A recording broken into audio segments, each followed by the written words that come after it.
Hello and good day. Um, Today is another day, and I am here in this amazing state of mind.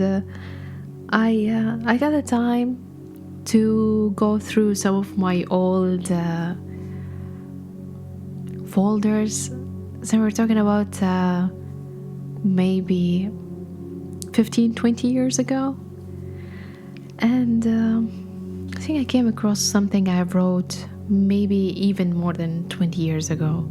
I think, let's say, safe to say it's maybe 18 years ago. And I wrote something about daydreaming. I don't know what I meant to say in those, what it was supposed to be, but I used to have the habit of writing down poetry and journaling. I used to have that habit a long time ago. And I think at this moment, I was saying in the note that I wrote that if I tell you what is the best thing I am, what's my talent, and you will be surprised, and I'm a little bit of ashamed of sharing that, but I was admitting that I'm very good at daydreaming. And I could feel that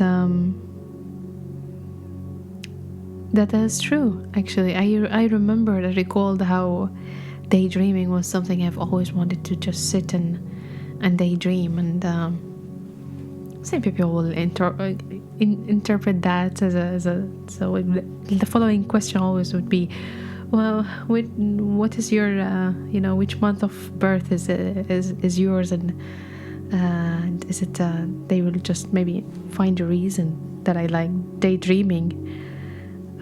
Maybe it's my horoscope. I have no idea.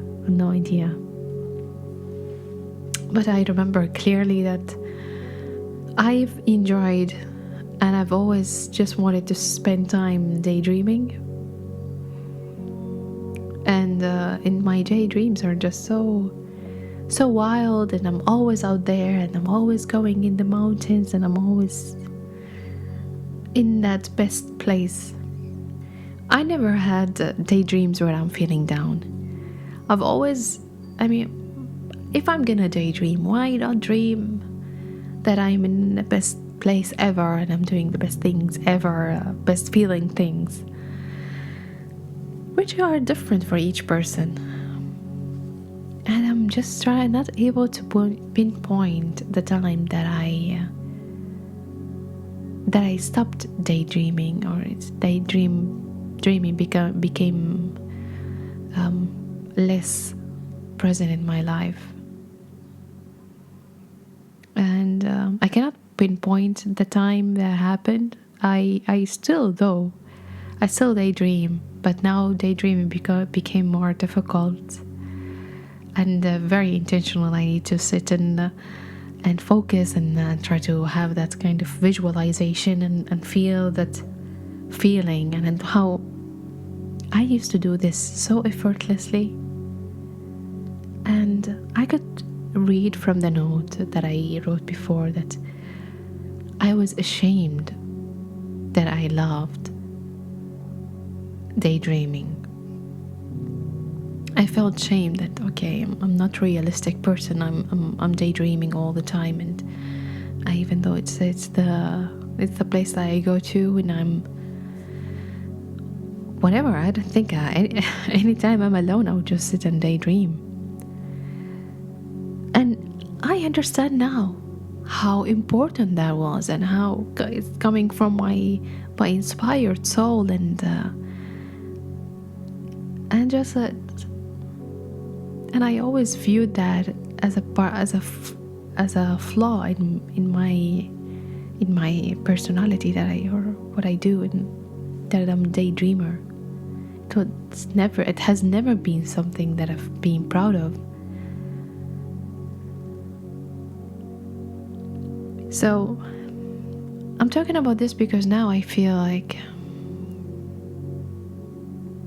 it was something I naturally wanted to do, and naturally was tuned on to do it. And after all these years that read and studied, and I'm still studying and reading, and now we got to the point where the mind, the soul, and the spirit and the body, they when they align, you start coming and getting those visions and visuals. And even when working with anyone, we try to get that daydreaming activated as much as we can, where you imagine yourself in a good situation and you're doing amazing. And after spending a lot of time focused on what's real and what's tangible and what's logical, that tendency to daydream became forgotten, or became forgotten a little bit, or put on the side, and I use it when I have to use it. And when I have to use it, I would just need to focus and effort in that, where it used to be something effortless. And I'm going in that place where I find that I am going where I have already been, which is amazing. I am in this place where I'm seeking to be in a place that I have already been to. And it's not finding my way. I've never thought about it as going back. I'm just like moving forward, but the moving forward is taking me to the place that I've already been in and have been to.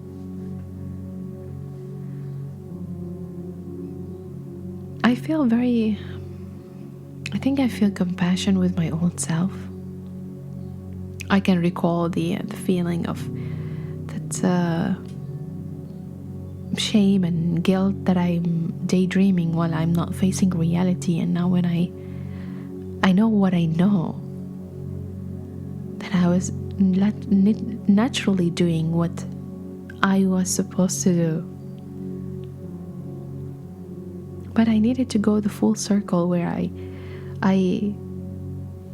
learned that and make peace with that.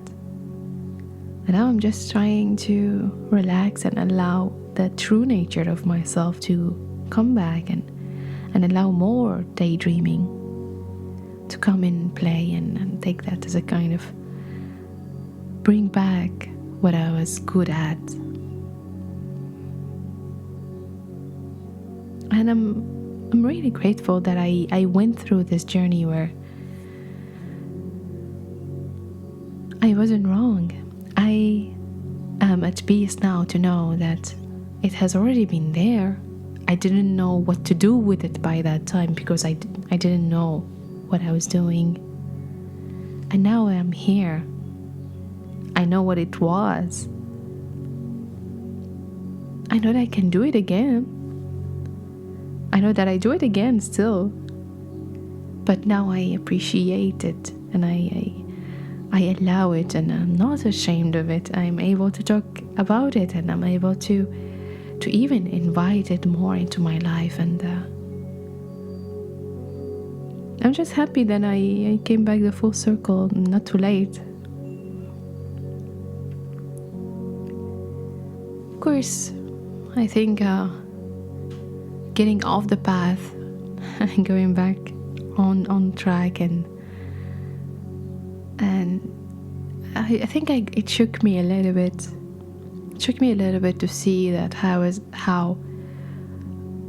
I was torturing myself in some way, not understanding what I am mostly powerful with. So my superpower, my talent, my following my intuition and receiving those images and this visualization, and it is a talent, it's alignment.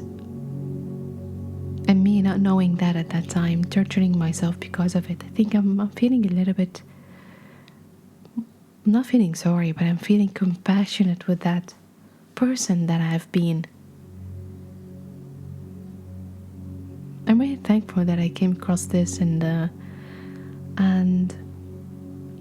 I'm so grateful for all that I've learned to get to the point where I make peace with that.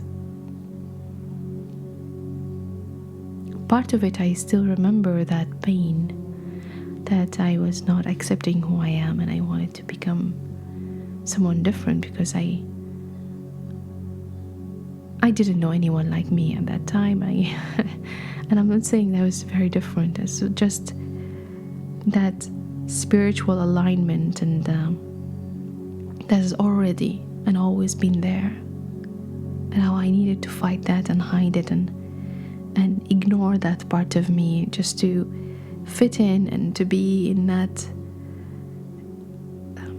place of meeting expectations. I understand why I try to hide it, and I understand why I try to step away from it, and I still do that, by the way. And I understand the pain that came from it, and I understand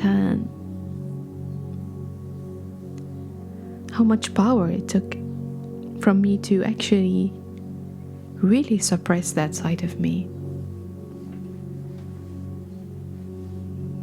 But I am really, really, really grateful that I can see it clearly now. I am very grateful that I could see it, and I can see now that I can make peace with that, and I understand myself more. I literally just I just seen something I really literally forgot about, and I don't even remember writing it, and but it transported me to that time where I didn't understand, and that was torture. And now that I have the clarity and the understanding and the knowing, I just feel so grateful. I just feel so grateful that I can see the same thing differently now.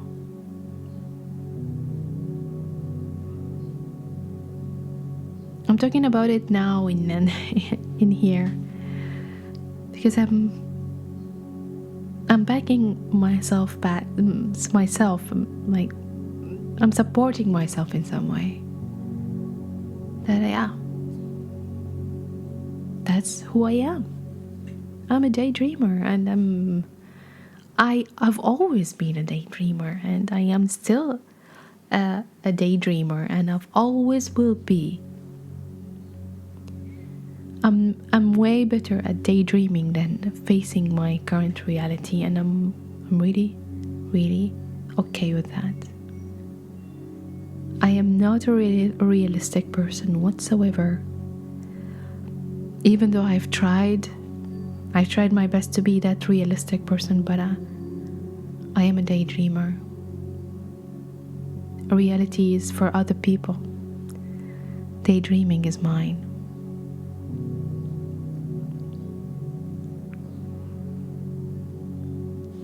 It is a moment of embracing who I am. And I am proud of that, and I'm just so grateful for that, and speaking it out loud instead of keeping it as a written note for years and years and years to find it out.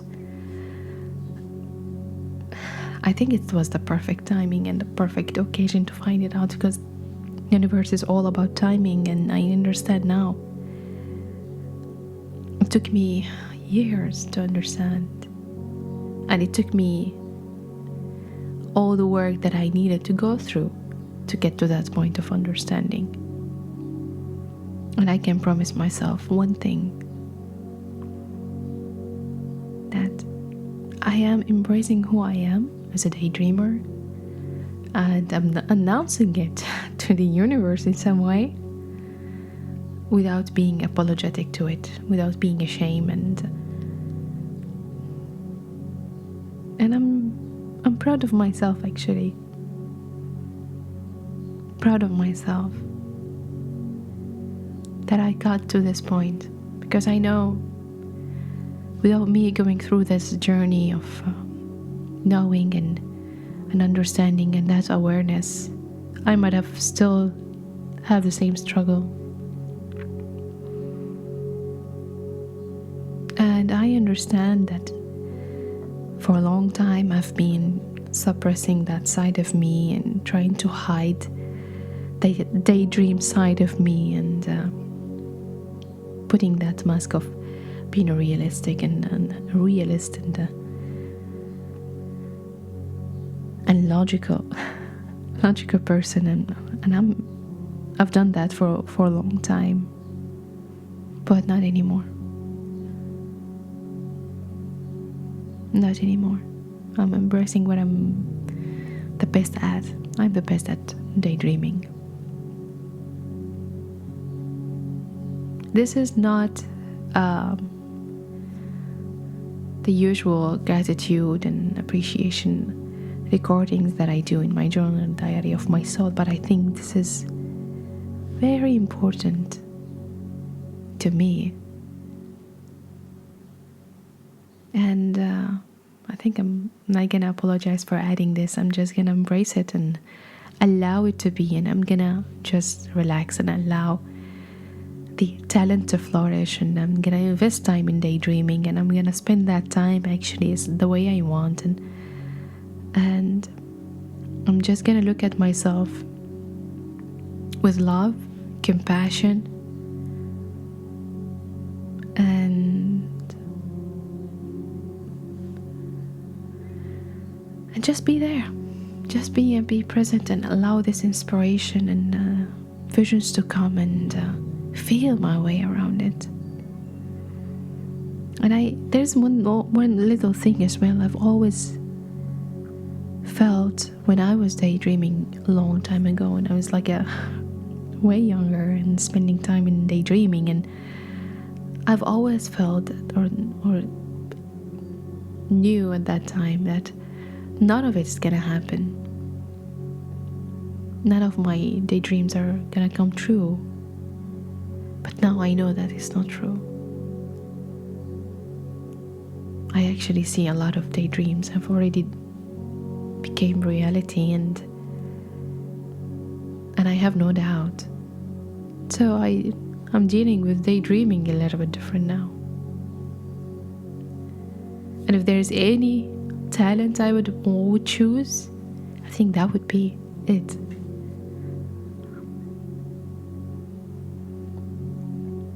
So I'm gonna dust myself up a little bit and pick myself up and embrace who I am, and embrace what I'm the best at, and what I can do well. And just that's it.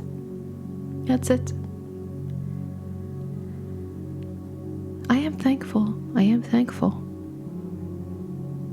And I'm not counting on anybody else's understanding. I'm just counting on my understanding of this moment. And at this moment in time, that's the only thing that is needed. I think at any point in time, that's what the only thing is needed. Because waiting for other people to understand was the trap that I fell in a long time ago. So I'm not going in that direction.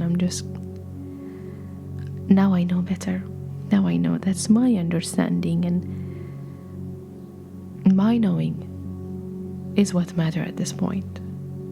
I'm thankful, I'm grateful, and I cannot wait. Cannot wait to see my old me meeting the new me, and what we can do together, if I can put it that way.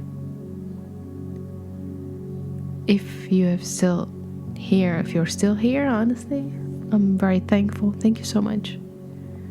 And I look forward for the next time.